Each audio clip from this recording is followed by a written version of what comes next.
नमस्कार, कार्यक्रम अलग धारमा यहाँलाई हार्दिक स्वागत गर्दछौँ। आज हामी सरकारले घोषणा गरेको स्थानीय तहको निर्वाचन मितिसँगै अघि बढेको राजनीतिक गतिको प्रसङ्ग लिएर आएका छौँ। अब लागौँ आजको प्रस्तुतितर्फ।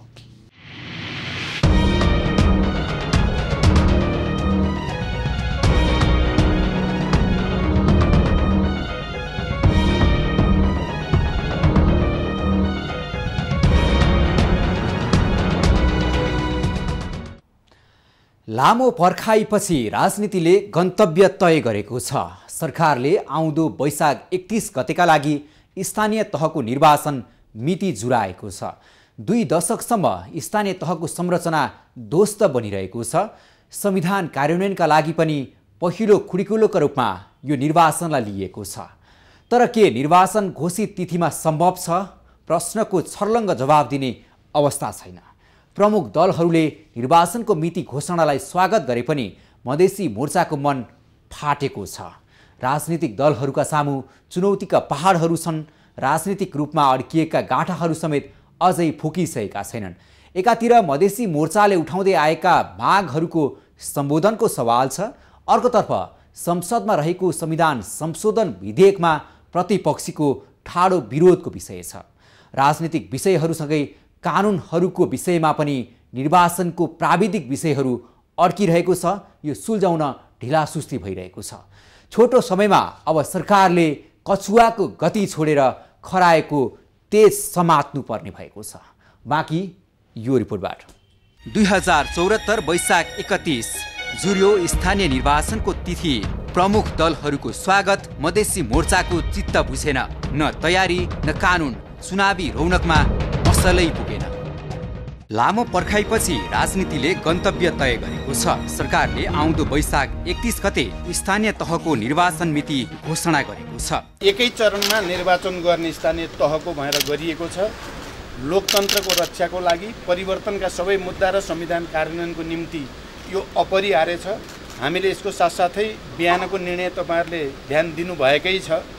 बिहान हामीले मधेस लगायत तराई र त्यस्तो जनसङ्ख्याको आधारमा स्थानीय तहको सङ्ख्या वृद्धि गर्ने निर्णय पनि गरेका छौँ। संशोधन विधेयक अगाडि बढाउने प्रक्रियालाई पनि हामीले आत्मसात गरेका छौँ। त्यसै गरिकन सङ्घीय आयोग गठन गर्ने कुरालाई पनि हामीले आत्मसात गरेका छौँ। त्यसकारण सबैलाई समेटेर निर्वाचनतिर लानुको कुनै विकल्प नभएको हुनाले एउटा ऐतिहासिक दिनको रूपमा आज निर्णय भएको छ। अब तपाईँ मिडियाकर्मीहरूले पनि आम जनतालाई अभियानको रूपमा निर्वाचन सम्पन्न गर्न 2 दशकसम्म हुन नसकिरहेको स्थानीय चुनावले स्थानीय संरचना ध्वस्त बनेको समयमा अहिले आएर आशाको सञ्चार भएको छ। 19 वर्षपछि स्थानीय तहको निर्वाचन हुँदैछ र अहिलेसम्म जनताका प्रतिनिधिहरूले जुन काम गर्नुपर्ने थियो त्यो काम 19 वर्षदेखि भइरहेको छैन। खालि स्थानीय तह कर्मचारीको हातमा छ र कर्मचारीको शासन मात्र स्थानीय, चाहे गाविसमा होस् या जिल्ला विकासमा होस् या नगरपालिकामा होस्, अहिले कर्मचारीको हातमा मात्र शासन छ। त्यसैले जनप्रतिनिधिहरूको हातमा शासन या जनप्रतिनिधिहरूको तहमा चाहिँ जुन स्थानीय तहको शासन चाहिँ पुग्नुपर्छ, जसले गर्दा जनताले प्रत्यक्ष लाभ हासिल गर्न सक्नुहुन्छ। रिक्त स्थानीय जनप्रतिनिधिहरूलाई यो निर्वाचनले पूर्ति गर्नेछ। जनताको अधिकारलाई गाउँ ठाउँमा पुर्याउन अब ढोका खोलिनेछ। 2054 सालदेखि स्थानीय निकाय भनौँ न, त्यतिखेरको स्थानीय निकायहरू सबै स्थानीय निकायको प्रतिनिधिविहीन थियो।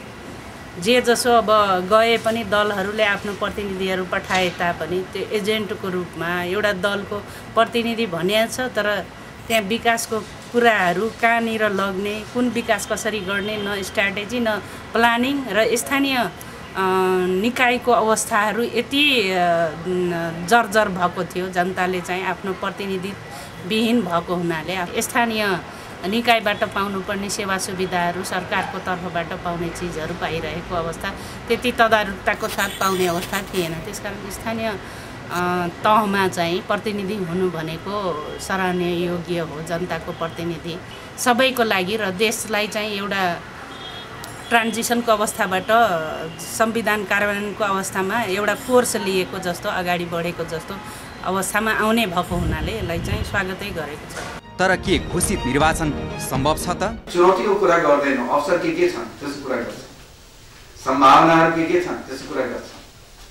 प्रशस्त सम्भावनाहरू छन्, प्रशस्त अवसरहरू छन् यो निर्वाचन सफल पार्नको लागि। जब हामीले नेपाली जनताले, हामी सञ्चारकर्मीले, हामी राजनीतिकर्मीले, हामी सबैले 2 दशकदेखि निर्वाचन स्थानीय तहको भएको छैन भनेर भन्दैछौँ भने अब त निर्वाचनको मिति घोषणा भयो, कानुन पनि आयो, त अब चुनौतीको कुरा नगरौँ नि त, अब अवसर आयो यो निर्वाचनलाई सफल बनाउनको लागि। राजनीतिक दलहरूका सामु चुनौतीका पहाडहरू छन्। निर्वाचनको मिति घोषणा भए पनि जनता विश्वस्त बन्न सक्ने वातावरण छैन। राजनीतिक रूपमा अड्किएको गाँठो अझै फुकिसकेको पनि छैन। प्रमुख दलहरूले निर्वाचनलाई स्वागत गरे पनि उनीहरूसँग जोडिएको राजनीतिक घम्साघम्सी साम्य भएको देखिन्न। सत्तारूढ दलहरूले निर्वाचनलाई सत्ता परिवर्तनको हिसाब किताबसँग जोडिरहेका छन्। प्रतिपक्षी दलले पनि जारी विवादबाट उम्कने बहानाको रूपमा निर्वाचनलाई लिइरहेको देखिन्छ। यता मधेसी मोर्चाको मिति घोषणासँग सोझो असन्तुष्टि छ। मधेस फेरि तातिन थालिसकेको छ।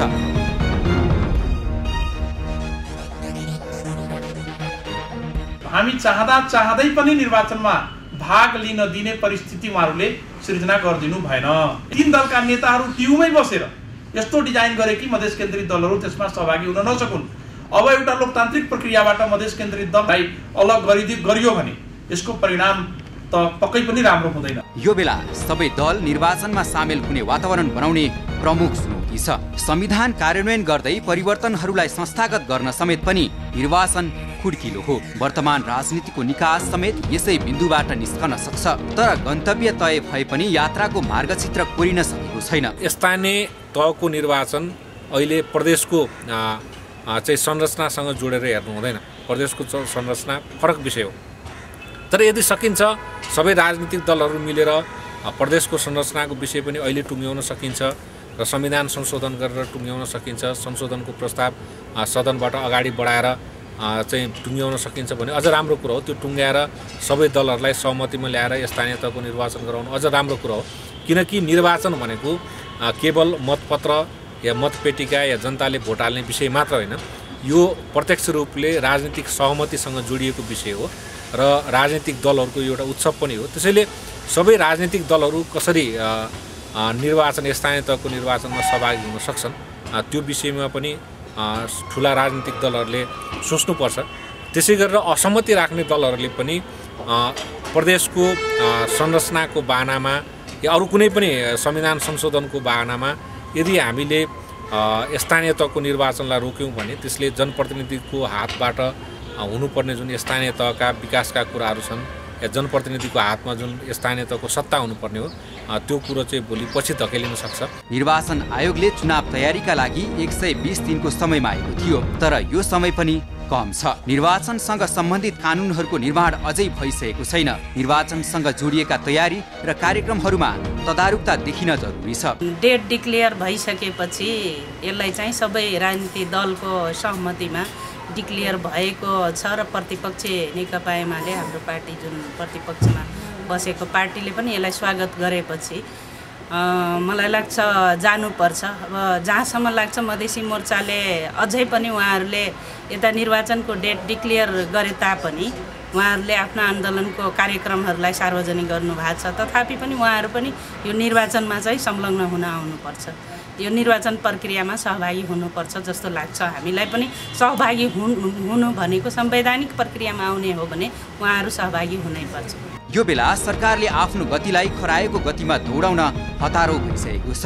निर्वाचनको मिति घोषणालाई प्रमुख 4 दलहरूले स्वागत गरिसकेका र मधेसी मोर्चा असन्तुष्ट रहेको अवस्थामा सहमतिको लागि फेरि एकपटक दलहरूले गृह कार्य गर्न जरुरी देखिन्छ। सबै दलहरू कसरी स्थानीय तहको निर्वाचनमा आउन सक्छन् त्यसको लागि सरकारमा सहभागी राजनीतिक दल, प्रतिपक्ष र मुलुकमा भएका अन्य राजनीतिक दलहरू पनि संयमित र संवेदनशील हुनुपर्छ। त्यसै गरी असहमत राख्ने जो मधेस केन्द्रित दलहरू हुनुहुन्छ उहाँहरू पनि स्थानीय तहको निर्वाचन कसरी बढीभन्दा बढी उहाँहरूको सहभागिताबाट र उहाँहरूको समर्थन साथ र सहयोगबाट कसरी स्थानीय तहको निर्वाचन सफल हुन सक्छ र स्थानीय तह जनप्रतिनिधिहरूको हातमा अधिकार सम्पन्न रूपले कसरी आउन सक्छ त्यो कुरातर्फ मधेस केन्द्रित दलहरू पनि अत्यन्त संवेदनशील सचेत हुनुपर्छ र सावधानीपूर्वक आफ्ना पाइलाहरू अगाडि बढाउनुपर्छ। किनकि लोकतान्त्रिक प्रक्रिया रह्यो भने मात्रै दलहरूको अस्तित्व रहन सक्छ र कुनै पनि बाहनाले चाहिँ लोकतान्त्रिक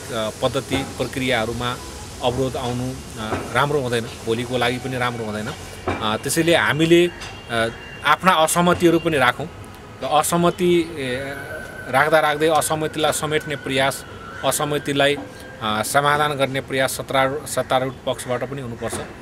विपक्षी दलबाट पनि संविधान संशोधन गर्ने जुन प्रक्रियालाई अगाडि बढाउने कुरामा, त्यसलाई पास गर्ने कुरामा सत्तारूढ दल र विपक्षीहरूको सहयोग हुनुपर्छ। त्यसै गरेर स्थानीय तहको निर्वाचन सफल तुल्याउनुको लागि पनि जुन असहमत राख्नुभएको मधेसी मोर्चा लगायत अन्य दलहरू हुनुहुन्छ, राप्रपा र लगायत अन्य दलहरू, उहाँहरूको पनि स्थानीय तहको निर्वाचन सफल बनाउन चाहिँ सहयोग हुनुपर्छ। यसरी सबै दल मिलेर स्थानीय तहको निर्वाचन सफल गराउन सक्यौँ भने मलाई लाग्छ यो संविधान कार्यान्वयनको पहिलो खुड्कुलो हुनेछ। वर्तमान सरकारको दायित्व असन्तुष्टिहरूको सम्बोधन, संविधान कार्यान्वयन र स्थानीय तहको निर्वाचन सम्पन्न गर्ने हो। सबै जिम्मेवारीहरूमा सरकार कर्तव्यनिष्ठ बन्न सक्नुपर्दछ। मोर्चाको असन्तुष्टि स्थानीय तहसँग सम्बन्धित नरहेर सङ्घीय सीमाङ्कनसँग सम्बन्धित देखिन्छ। संविधानको अन्तर्वस्तुलाई लिएर मोर्चाले लामो समयसम्म आन्दोलन गर्यो। मधेस आन्दोलनको अवतरणका लागि मोर्चाले खोजेको आधारका लागि समेत गम्भीर हुन जरुरी देखिन्छ। संविधानमै भनेको मधेस सम्बन्धी कुरा अथवा मधेसी जनता, जनजाति, थारू अनि के अरे पिछडा वर्ग, महिला यस्तोहरूको एड्रेसै गरेको छैन। नेपाली नागरिक अथवा पछाडि परेको वर्गहरूको गरेकै छैन भनेर होइन। मौलिक अधिकारमा हेर्ने हो भने सरसरी सबैको तपाईँको 1 देखि 13-14 दफासम्म चाहिँ सबैको अधिकारहरू, सबै नेपाली जनताको अधिकारहरू संरक्षण हुने समावेशी अधिकारहरू त्यहाँ चाहिँ एड्रेस भएको छ। त्यसकारण संविधानमा छँदै छैन भन्ने कुराहरू यो गलत पनि हो। तर केही कुराहरू अब उनीहरूको भनाइ सबै जायज छैन भन्ने कुराहरू भन्नु पनि गलत होला। जस्तो अब प्रतिनिधित्व कुराहरू, हरेक ठाउँमा एक्सेसको कुराहरू, अब राजनीति एक्सेसदेखि लिएर सेना प्रशासन एक्सेसदेखि लिएर कर्मचारीहरूमा एक्सेसदेखि लिएर विभिन्न अब पोलिटिकल सेक्टर, पोलिटिकल एपोइन्टमेन्ट हुन्छ अथवा विभिन्न तहमा त्यस्तोहरूको अलिकति कम छ। किन अब जहाँ पढे लेखेको हुन्छ, जहाँ चाहिँ अब अगाडिदेखि आएको हुन्छ, संरचनाहरू बनिसकेका हुन्छ, जो चाहिँ सङ्गठित हुन्छ उनीहरू नै अगाडि आउने हुन्छ। त्यसकारण मधेसबाट थोरै चाहिँ अब त्यस्तोको एक्सेस चाहिँ कम छ। यो एक्सेसलाई पुर्याउनको लागि अब संविधानमै कुरा छैन भनेर होइन, यसलाई त रणनीति बनाउनु पर्यो। यो बेला मुलुकको निकासकै लागि भए पनि दलहरूले मिलन बिन्दु खोजेर अघि बढ्नुपर्ने राष्ट्रिय आवश्यकता छ। संविधान संशोधन प्रस्तावमाथि संसदमा मतदान गराउने र त्यसबाट प्राप्त परिणामलाई स्वीकार्दै सबै दल स्थानीय चुनावतर्फ जानुपर्ने विकल्प हुन सक्छ दलहरूका लागि। यस्तै 5 नम्बर प्रदेश सीमाङ्कन सम्बन्धी संशोधन प्रस्ताव संसदमै थाँती राखेर अन्य विषयमा अगाडि बढ्न सकिन्छ। संघीय विवाद टुङ्ग्याउन सबै पक्षका विश्वासिला विज्ञहरू राखेर संघीय आयोग बनाउँदै निकास निकाल्न सकिन्छ। स्थानीय तहको निर्वाचन प्रत्यक्ष रूपमा प्रादेशिक सीमाङ्कन हेरफेरसँग जोडिएको विषय होइन। प्रादेशिक सीमाङ्कनलाई बिस्तारै हल गर्दै अहिलेलाई भने निर्वाचनमा होमिन सकिन्छ। मधेसको एजेन्डा, तराईको एजेन्डा हामीले उठाएको छौँ, जनजातिको एजेन्डा उठाएको छौँ, थरवटको एजेन्डा उठाएको छौँ। यदि त्यो एजेन्डा सही हो भने चुनावी प्रक्रियामा, संवैधानिक प्रक्रियामा आयो भने न साबित हुने हो। त्यसकारण उहाँहरू संवैधानिक प्रक्रिया अन्तर्गत चुनावी प्रक्रियामा चाहिँ संलग्न हुनुपर्छ। त्यो चाहिँ मेरो पनि आग्रह हो। नेकपा एमाले म पार्टीको एउटा कार्यकर्ता को हैसियतले भन्नुपर्दा त्यो त भन्ने नै हो। तथापि पनि अहिले नेकपा एमाले भने सरकारमा छैन, नहुँदा पनि यो निर्वाचनको एजेन्डालाई स्वागत गरेको छ भने मधेसवादी दलले पनि आफूलाई साबित गर्नको लागि आखिर उहाँहरूले सरकारलाई अहिले समर्थन नै दिनुभएको छ भनेपछि आउनु पर्यो। यस हिसाबले गर्दाखेरि भोलि हामी एउटा प्रजातान्त्रिक भनौँ, लोकतान्त्रिक, गणतान्त्रिक कोर्समा चाहिँ अगाडि बढ्न सक्छौँ। जुन हाम्रो संविधान डिक्लेयर भएको छ त्यसलाई संवैधानिक तवरले अगाडि बढ्न सक्छौँ। स्थानीय तहको निर्वाचन मधेसका देहातदेखि पहाडी एवं हिमाली क्षेत्रका दूरदराजसम्म अधिकार पुर्याउने लोकतान्त्रिक माध्यम हो। जनस्तरसम्म अधिकार विस्तार गर्ने र आम जनतालाई अधिकार सम्पन्न बनाउने यो अवसरलाई मधेसी मोर्चाले पनि सदुपयोग गर्नुपर्दछ।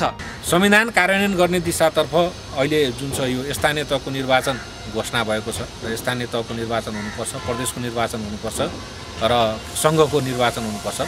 तर तराईमा देखिएको जुन समस्याहरू थियो त्यो समस्या समाधान गर्नुको निम्ति तराई केन्द्रित दलहरूसँग जुन वार्ता गरेर संविधान संशोधन गर्नुपर्ने कुराहरू त्यो नेपाली कांग्रेस र माओवादी केन्द्रले सदनमा दर्ता गराइसकेको छ।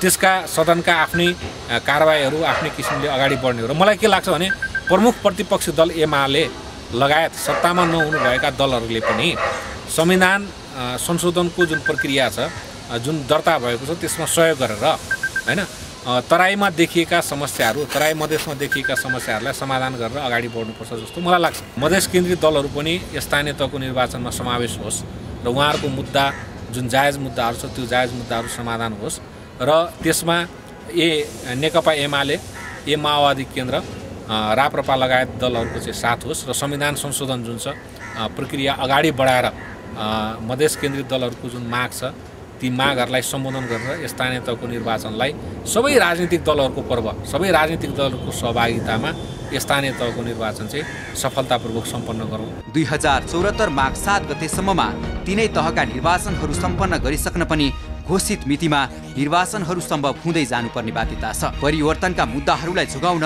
र संस्थागत गर्नका लागि निर्वाचन नै अबको बाटो हो। लामो समयदेखिको संक्रमणकाल अस्थिरता र अन्योलतालाई छेड्दै विकास समृद्धि र स्थिरताको चरणमा मुलुकलाई प्रवेश गराउने दायित्व सबै दल नेता तथा नागरिकको पनि हो। अहिलेको स्थितिमा सबै राजनीतिक शक्तिहरूले आफ्नो दलीय या क्षेत्रीय स्वार्थ मिश्रित अडानहरू त्यागेर बहुसंख्यकलाई मान्य हुने मध्य मार्ग खोज्दै स्थानीय तहको निर्वाचन सम्पन्न गर्नेतर्फ सामर्थ्य केन्द्रित गर्न जरुरी छ। 2074 माघ 7 गतेसम्ममा तीनै तहका निर्वाचनहरू सम्पन्न गर्नुपर्ने दलहरूलाई बाध्यकारी जिम्मेवारी छ। जनताको तराजुमा तौलिनुको विकल्प नभएका दलहरू अड्किएको राजनीतिलाई फुकाउनको लागि निर्वाचनको कसीमा आइपुगेका छन्। बढ्दो असमझदारी सत्ता प्रतिपक्षको अङ्कगणित तथा सत्ता परिवर्तनको खेललाई थाती राखेर दलहरूले फेरि एकपटक जनता गुहार्नुपर्ने मोड आइपुगेको छ। संक्रमणकाललाई टुङ्गोमा पुर्याएर परिवर्तनका एजेन्डाहरूलाई संस्थागत गर्दै विकास र समृद्धिको बाटोमा मुलुकलाई अगाडि बढाउनुको दायित्व अनि राष्ट्रिय जिम्मेवारी पनि हो। असन्तुष्ट मधेसी मोर्चाको समेत चित्त बुझाउँदै सबै दलहरू समावेश हुँदै निर्वाचनलाई निकासको अवसर बनाउन जरुरी छ। अलगधारलाई सम्पर्क गर्न 400653 र 9802002006 नम्बर डायल गर्नुहोला। तपाईले 443277 नम्बरमा फ्याक्स गर्न सक्नुहुनेछ भने alagdhar@imagechannels.com.np मा इमेल समेत गर्न सक्नुहुनेछ। अलगधारको आजको प्रस्तुति यति नै। अलगधारको सम्पूर्ण युनिटलाई बिदा दिनुहोस्। नमस्कार।